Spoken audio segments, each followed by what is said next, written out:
به نام و یاد خدا. سلام و درود خدمت شما شنوندگان گرامی چینل قصه تیوب. خوشحال هستم بار دیگر از شما در چینل خودتان با یک داستان زیبا پذیرایی کنم.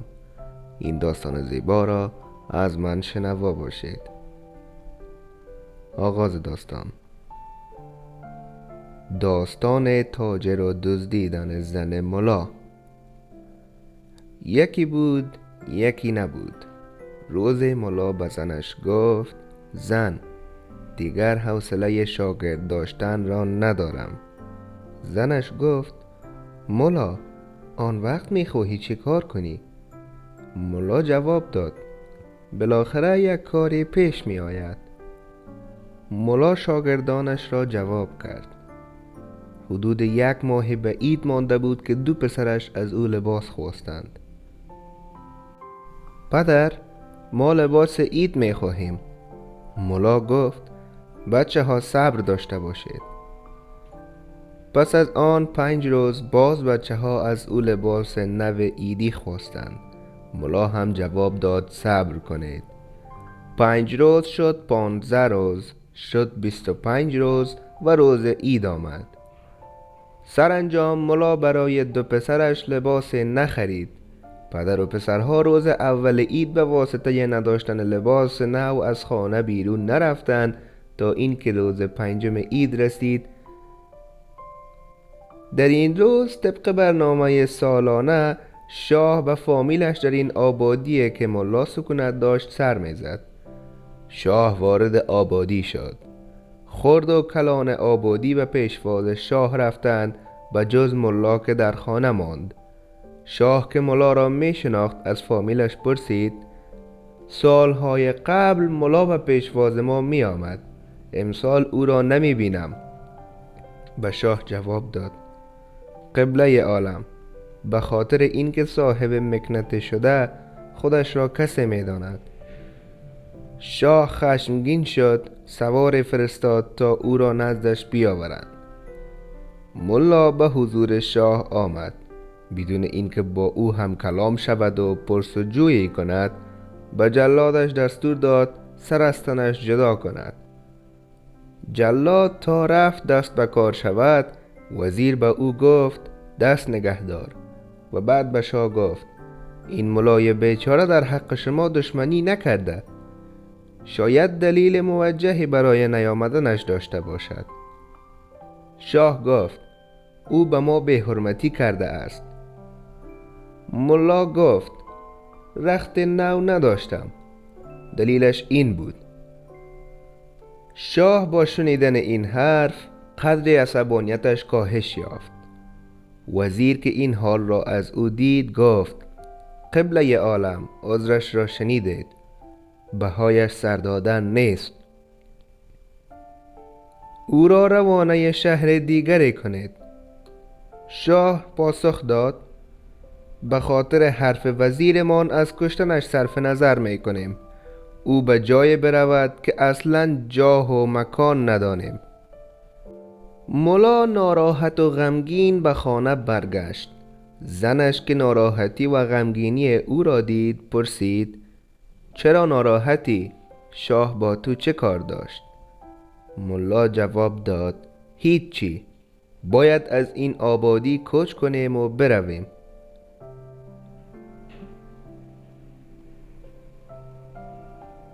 ملا تمام وسایل زندگیش را در یک زنبیل ریخت. زنش زنبیل اساسیه را برداشت و خودش هم چادر به دوش گرفت. برادر بزرگتر برادر کوچکش را روی پشتش گذاشت و همگی راه افتادند. غروب بود که به رودخانه بزرگی رسیدند. ملا به زنش گفت: امشب را همینجا چادر میزنیم و برای صبح حرکت میکنیم تا به جای برسیم. زن قبول کرد. چادرشان را برپا کردند. حالا بشنوید از تاجر و کاروانش. تاجر با میرزا، نوکر و خدمه اش که 20 نفره می شدند با کاروانش در قسمت بالای رودخانه چادر زده بودند. همین که تاجر از چادرش بیرون آمد چشمش به چادر کهنه افتاد. قدم زنان به طرف چادر رفت و داخلش شد. ملا و زنش در داخل چادر نشسته، اما بچه ها از زور خستگی خوابیده بودند.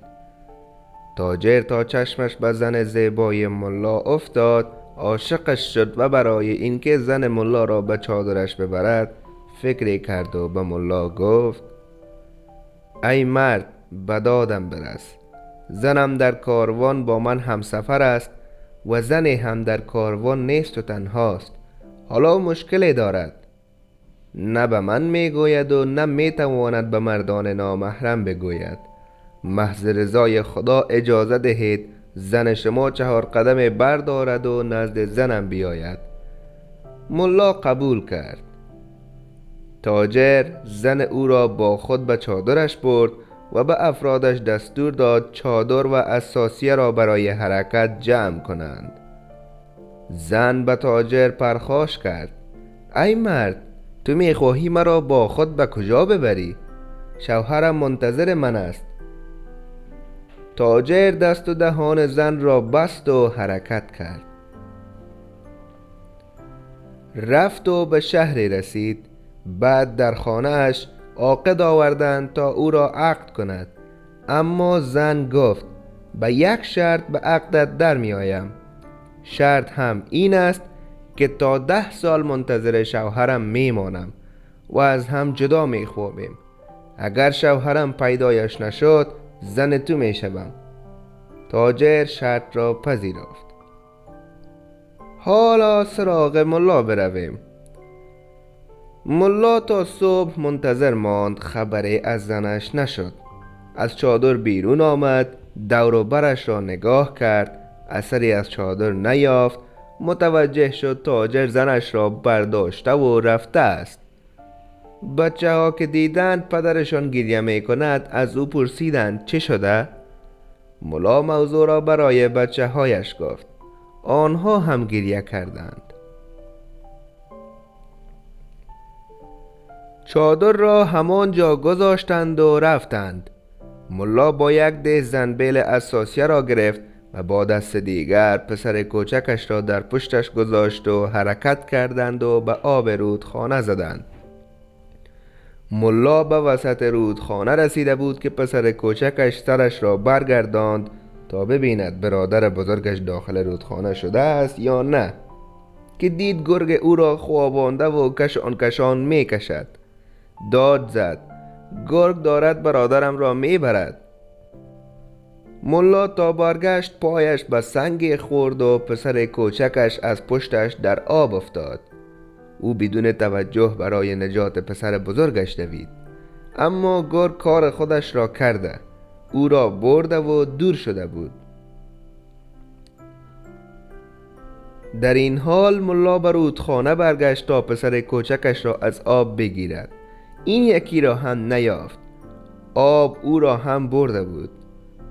مستحصل شد و با خود گفت: این چه سرگذشته است که برای من پیش آمد؟ چطوری زن و بچه هایم را از دست دادم؟ دل مرده پریشان و از روی ناچاری به راهش ادامه داد و به شهری رسید. چند روز گدایی کرد. دید با نان گدایی نمیتواند زندگی کند. پیش پینه دوزی رفت و گفت: مرد تنهایی هستم، کسی را ندارم، پینه دوزی بلدم، اجازه بده این گوشه بنشینم و به تو کمک کنم. ملا ور دست پینه دوز مشغول کار شد. در همین ایام شاه مملکت مرد و در این سرزمین برای تعیین شاه رسم این بود که کبوتری را هوا می کردند. سر هر کسی نشست او شاه می شد. روز پرواز دادن کبوتر فرا رسید. کبوتر چرخان پرواز کرد و فرود آمد و روی سر ملا که پینه دوزی می کرد نشست. وزیر که وضع را چنین دید گفت: حالا که این طور شده میگذاریم 1 هفته پادشاهی بکند. اگر تدبیر یک شاه را داشت شاه است، اگر نه 1 بار دیگر کبوتر را پرواز می دهیم. ملا شاه شد و در همان هفته اول چنان اقتدار و تدبیری از خود نشان داد که قبل از او هیچ شاه این تدبیر را نداشت و هیچ وزیر چنین کفایت را از پادشاه ندیده بود. حالا بشنوید از دو پسرش. برادر کوچکتر که در آب افتاده بود و آب او را می برد، مرد عابر او را از آب گرفت، نجاتش داد و به خانه اش آورد.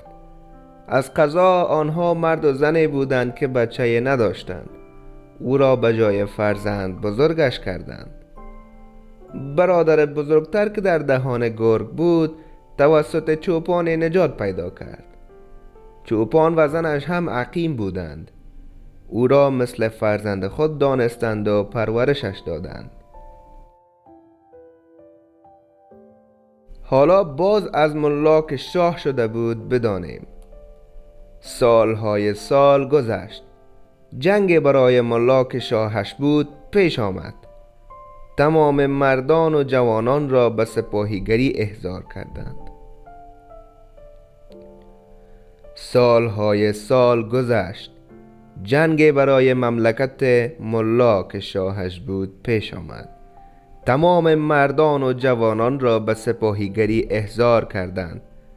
در روز حرکت به میدان جنگ سواران صف به صف ایستاده بودند تا شاه آنها را ببیند. در وسط صف چهارم بود که شاه چشمش به دو جوان همشکل خورد و مهر در دلش نسبت به آنها افتاد.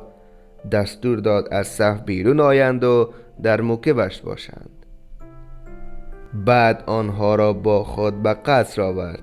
به فراش باشی تذکر داد از حیث رفتار به این دو سپاهی احترام فراوان گذاشته شود و غذایشان خوب باشد.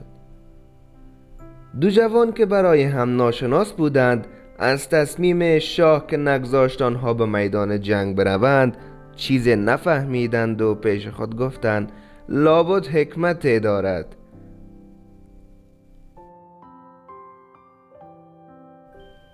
حالا از زن ملا در خانه تاجر بشنوید. 10 سال گذشت. تاجر بار کاروان را بسته بود تا به سفر برود. زن ملا گفت در این سفر باید من هم همراه تو بیایم. تاجر گفت زن خوب نیست، تو باید در خانه بمانی. بالاخره تاجر به اصرار زن نرم شد و رضا داد که همسفرش شود. راه ها را طی کردند، بیابان ها را پشت سر گذاشتند و سرانجام به شهری رسیدند. شاه آن سرزمین همان ملا بود. تاجر در یکی از میدانچه های شهر چادر زد. یکی از مأموران به تاجر اعتراض کرد در میدانچه شهر چادر زدن اشکال دارد. تاجر به او جواب تند داد. مأمور به قصر رفت و به شاه گزارش داد. شاه مأمور دیگری نزد تاجر فرستاد. مأمور به تاجر گفت شاه شما را احضار کرده است. تاجر جواب داد سلام من را به شاه برسانید و به او بگویید بارم زیاد است، طلا و جواهرات دارم، زن و عصمت من با من است، نمیتوانم همه اینها را اینجا بگذارم و نزدش بیایم. اگر شاه اصرار دارد مرد با ایمانی به چادرم بفرستد تا من با خیال راحت خدمت قبله عالم برسم. مأمور خبر را به شاه رساند. شاه ملا آن دو جوان را نزد تاجر فرستاد. این دو به تاجر گفتند ما تایید شده شاه هستیم. خیال شما از جانب عصمت و جانتان آسوده باشد، خدمت شاه بروید. تاجر گفت زن من یک طرف، طلا و جواهراتم یک طرف، آنها را به شما می سپارم. تاجر حرکت کرد. زن در داخل چادر بود. دو جوان در کنار چادر به نگهبانی ایستادند. نیمه شب شد. تاجر برنگشت. جوانی که به ظاهر کوچکتر می آمد به دومی گفت شاید این تاجر تا صبح نیاید. برای اینکه خواب نرویم بهتر است هر کدام سرگذشتمان را برای هم بگوییم. جوانی که بزرگتر می نمود گفت بگو تا بگویم. آنها شروع به گفتن سرگذشت خود کردند. زن هم از داخل چادر به حرفهای آنها گوش میداد. وقتی سرگذشتشان تمام شد به هم گفتند پس ما با هم برادریم. زن پرده چادر را کنار زد و گفت شما پسرهای من هستید. آنها را در آغوش گرفت داخل چادر برد. سر یکی را روی زانویش گذاشت و سر دیگری را روی آن زانویش. در همین موقع تاجر وارد شد. وضع را که این چنین دید با عصبانیت برگشت و جریان را به شاه ملا گفت. شاه از اعتمادی که نسبت به این دو جوان کرده بود پشیمان شد و با آشفتگی خاطر آنها را احضار کرد. جلاد را خواست و دستور داد سر از تنشان جدا کند. در این حال یکی از آن دو گفت اجازه بفرمایید من و این جوان و این زن سرگذشتمان را بگوییم تا نسبتمان هم روشن شود. گوینده حرف که همان برادر بزرگتر بود از همان ابتدا که پدرشان ملا بود و لباس نو عید برای آنها نخرید و پدرشان را تاجر گل زد و طعمه گرگ گردید همه را گفت.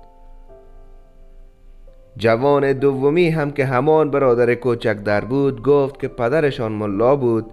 دیگر شاگرد قبول نکرد و به واسطه نداشتن لباس نو به پیشواز شاه نرفت و شاه بر او غضب کرد و از آبادی بیرونش کرد. همه را تعریف کرد. زن تاجر هم سرگذشتش را تعریف کرد که من زن ملایی بودم. 2 پسر داشتم. در راه تاجر شوهرم را فریب داد و من را به چادرش برد. بعد من را با خود برداشت و به شهر و خانه خود آورد و خواست عقدم کند که با او 10 سال شرط گذاشتم. زن هم همه حرف ها را زد و سرانجام گفت تا اینکه این 2 نفر به مراقبت من و کاروان آمدند. کنار چادر برای هم سرگذشت خود را تعریف کردند و من هم حرف هایشان را شنیدم. و بعد رو به وزیر کرد و گفت این 2 جوان سرگذشت خود را گفتند من هم سرگذشت خود را گفتم. حالا قضاوت کنید ما با هم چه نسبتی داریم. وزیر رو به ملا کرد و گفت این 2 جوان با هم برادرند و این زن هم مادر آنهاست. شاه ملا که تا اینجا به حرفهایش گوش داده بود و خویشتن‌داری کرده بود ناگهان سر تاجر فریاد زد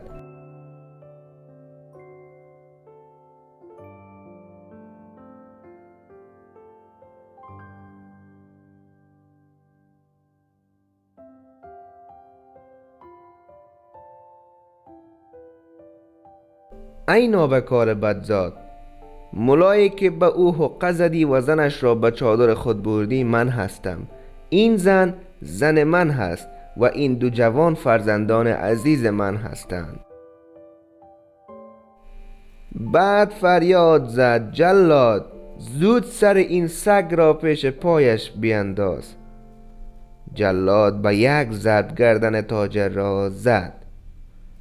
ملا، زن و پسرانش پس از سالها دوری سالهای سال زنده بودند و به خوبی و خوشی با آسایش زندگی کردند.